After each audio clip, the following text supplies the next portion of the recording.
I'm sure যে এটা এমন একটা সিচুয়েশন এখানে যতগুলো মানুষ যা ফিল করেছি আমিও একই ঠিক আছে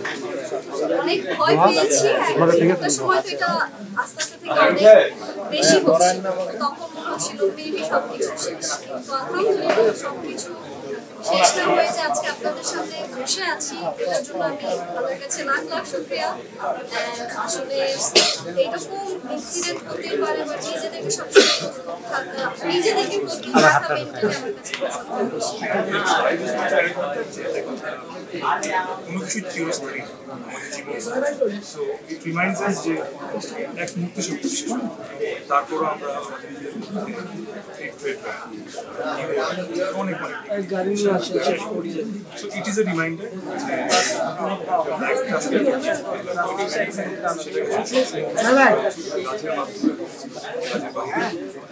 সেটা যদি নিজের মধ্যে থাকে আমি আমি যদি আজকেও খাবার মোবাইল খুব জানতে রিস্টেন্ট হয়ে গেছে হ্যাঁ